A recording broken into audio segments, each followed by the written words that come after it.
Okay, some initial observations concerning our papers. For the most part, they're going well. So, basically, what I'm going to try to do in the limited amount of time that I have is basically say your name and address what's working well and how you can, in turn, develop your paper in a much more effective academic way. So, just to begin with, Jason, narrative is interesting, but it's too vague.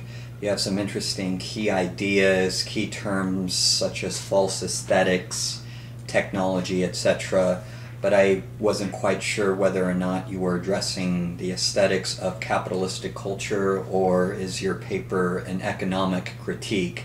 And if it is indeed an economic critique, it is way too vague.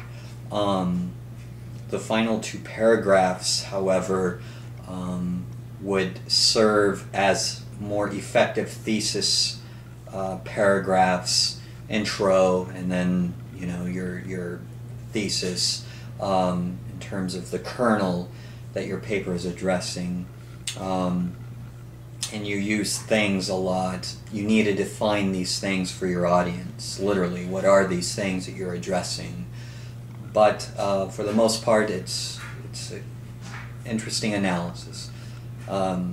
Okay, so that's for Jason. Connie, I definitely see where you're going in terms of conjoining your narrative, of addressing the kind of impoverished, perhaps underprivileged part of Madera, and the role of Madera Community College has for these particular students. So your narrative is definitely speaking to Zizek's analysis of Turkey. You definitely need to pay attention more to Zizek for your audience. So you have this narrative. Your narrative is terrific. Your method needs to be developed along with your analysis. So you have 75-80% of it there. So in your method, the way in which you are going to address the underprivileged of the city of Madera, more of an analysis and discussion of Zizek's article is needed, because you invoke Zizek, but it's so vague, and it seems to come out of nowhere, that your audience doesn't really have a stable foundation for it. They're not really prepared for that quote. So your narrative is fine, and the relationship is definitely workable. You just have to work on making the case of, you have identified some similarities between the impoverished or underprivileged people of Madera and the way in which Turkey is being represented by the European Union and Zizek's take on it. So that needs to be really developed. Michael, excellent. I would move your last paragraph to the top of your essay to function as an intro, very powerful intro, saying, I literally have died. Your method, the way in which you're using Noi, is a little problematic. It's vague. So you need to provide more of a context for your audience concerning Noi. But other than that, this notion of anarchy and its relationship to destabilizing a fear of death, I think that's nice. And what's interesting too, Michael, is Noyes has written about the culture of death.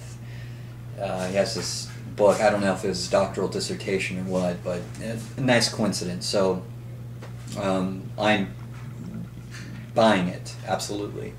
Virginia, your criticism regarding education needs to be much more concrete. And the reason why is I don't know if you're literally in education and teaching, or if you're kind of using it as more of a metaphor. I mean, we do often, whenever we interact with people, we are teaching, but are you paid to teach? And if so, I mean, please indicate that what you do. That would be very concrete. and needed. You have a number of things working well for you, and your narrative is interesting.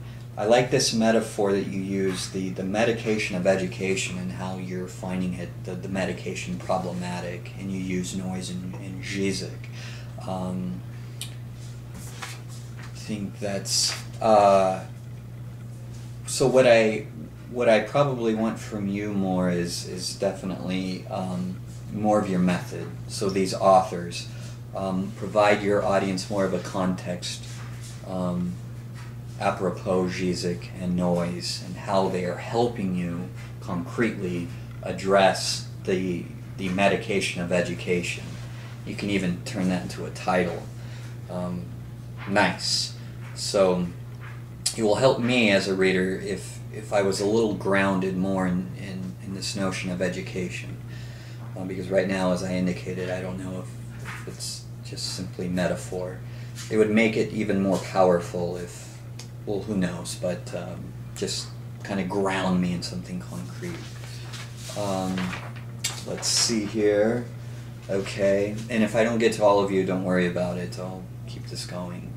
Teresa Garcia, terrific, and in fact, I'm going to put this as an announcement. The way in which Teresa's paper is it's formatted is excellent. The narrative of problems she's addressing the Orthodox Church, this male-centered logic, and she does a very excellent job in her method where she's using Heidegger and noise to destabilize the thinking of the church, which is pretty, in the academy we call it androcentric, which is any logic that privileges male dominance.